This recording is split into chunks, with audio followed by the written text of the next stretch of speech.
take a lot of feedback sometimes from the dressing room as well. Obviously, he's very young. But we've seen the improvement, and I know it's T20 cricket for GT as well. But you take feedback from a lot of people, and we're hopeful that he's the guy who can. It's obviously going to be like it always is, a high pressure job. But we're hopeful that we've picked the right guy. I mean, he's a terrific player, and our best wishes to him. Number 4, I think Gigi and Shubman might probably take a call on that once they get there. So I don't want to sit here and give a batting order. But once they get there, I think they'll probably have a think about that or have a chat about it. Yeah. Just wanted to ask the state of the game on Mohammad Shami. Like, what is his fitness like? Was he not fit for all kind of matches? What sort of bottleneck is that over the time period? Yeah, I mean, he's been trying to get fit for the series, of course, but I think he's had a little bit of a setback over the last week or so, and he's got some MRIs done. And like you mentioned, I don't think he was going to be able to play 5 tests, and at the moment, I don't think his workload is where it needs to be. So it's just the medical guys who've told us that he's been ruled out of this series. It's unfortunately, we were hoping that he's available for some part of the series at least, but if he's not fit at the moment, it's very difficult to keep waiting. It's rather plan with the guys that are fit and available. So yeah, it's unfortunate. Bowler like him, you always want to try and pick, but at the moment he's not fit to be picked. You said over the last year or so, you have been looking at Shubman Gill as the captain. But how much easy was it, or was it difficult in looking at various options, especially in considering it was the England tour, 5-test series, and you were putting the rookie to the captaincy role straight away for a hard tour of England? Somebody like, if the experience of Gill often have help for this tour at least? I mean, you don't pick captains for 1 tour or 2 tours. No, you want to try and invest in something that's going to help us going forward. You always, like I said, you are hoping that it's the right call that we made. We've seen some progress over the course of the last year or 2 with him. There's no doubt it is going to be as tough as it gets, doing a 5-match series in England. And maybe he'll have to learn on the job a little bit. But we are very confident with what he has to offer, and that's the reason we've picked him.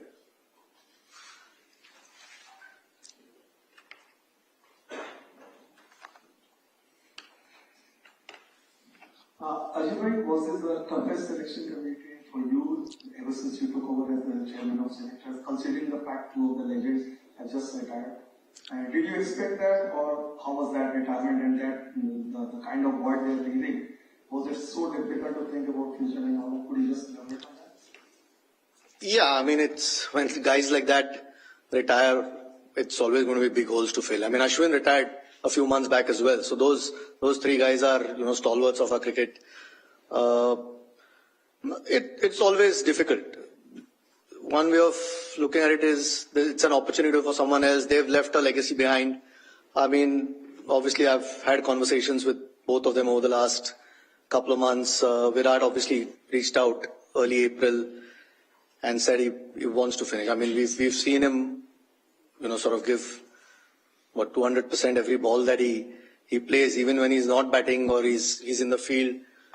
He probably felt that he had given everything that he had, and if he can't keep up to the standards that he's set himself over the years and how good he's been, and maybe it was time for him. It's come from him. It's you've got to respect that. I mean, they've earned that respect, both of them, and and as all great players are, the one thing they are is they're true to themselves, and he was in that conversation. So you've got to respect that. I think we'll obviously miss. I mean, when you've got a guy who's played 123 test matches, 30 test hundreds, it's going to be tough to fill. It's an opportunity for someone else, but he's shown what needs to be done to succeed at this level. Needless to say, even Rohit, he's been a leader over the last couple of years since he started leading the test matches. It's a new cycle, so it's an opportunity to build something for us as well. But there's no doubt. I mean, that's why I think we've got to show them the respect that they've earned instead of speculating too many things. It's sometimes a personal call with players, and you've got to respect that. And like I said, their performances over the years have shown the amount of games that they've won for India. It's someone else's chance now, but there's no doubt we'll miss them. I mean, all three of them, and Shami really. He's again in Test cricket. He's been incredible. So 4 guys like that not being part of your squad is going to make it a little bit tougher, but it's an opportunity for other guys. Hi, what's the status of Bumrah? All the 5. What's the status of Bumrah? Is he available for all the 5 games, or what's the water transfer going forward? I don't think he'll be available for all 5 tests. As far as, again, the physios and the doctors have told us, whether it's 4 or 3, I think we'll see how the series goes and how his body can take the workload. Needless to say, how important he is. So even if he's fit for whether it's 3 or 4 tests, I think he's going to win us a few test matches. Yeah. So we're just glad that he's fit, and that little setback that he had in Australia wasn't too bad, and he's back playing. We've seen, I know it's T20 cricket at the moment, but we've seen what he's doing in the IPL. So, no, we're just happy that he's part of the squad.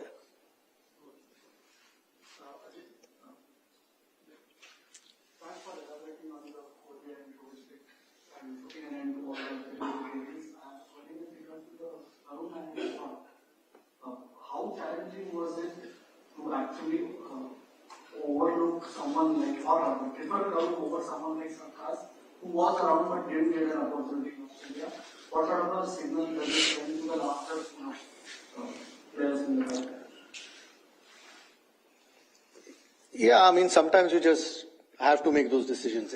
I mean, Sarfaraz did play the 3 test matches in India. I know he got 100 in the first test, didn't get runs, missed out in Australia.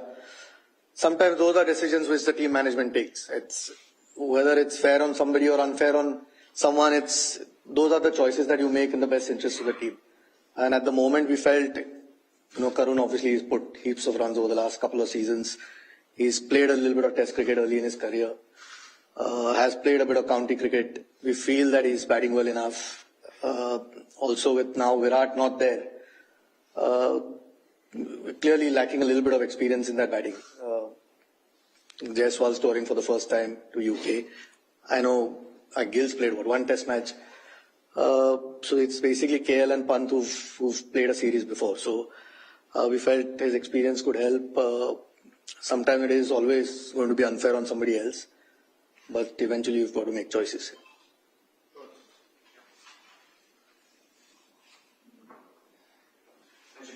You do have 2 senior players in the squad, 3 senior players. You have Kiran Rahul, Bumrah, doing a great job. Were there any conversations, especially with Rahul as well as Bumrah? Considering they have captain India in this match before, and what are the conversations? I mean, not really. Booms, because he led in Australia, he was the vice captain in Australia, but once he's not going to be available for all the test matches, I think he's more important to us as a player. We want him fit. There's always that extra burden when you're leading, you're managing 15, 16 other people. There's a lot that it takes out of you. We'd rather have him bowling as well as he does than putting that extra burden on him. He's aware of it. We've had a chat with him and he's okay with it. He knows where his body's at the moment, and he'd rather look after himself and be bowling fit. With KL, not really. I mean, basically he's captain a while back, at least when I wasn't there. So, but again, he's a quality player, and we hope that he has a big series because he's going to be an important player for us. So, but yeah, with Booms, I think it was more his workload management and having him fit as a bowler more than anything else.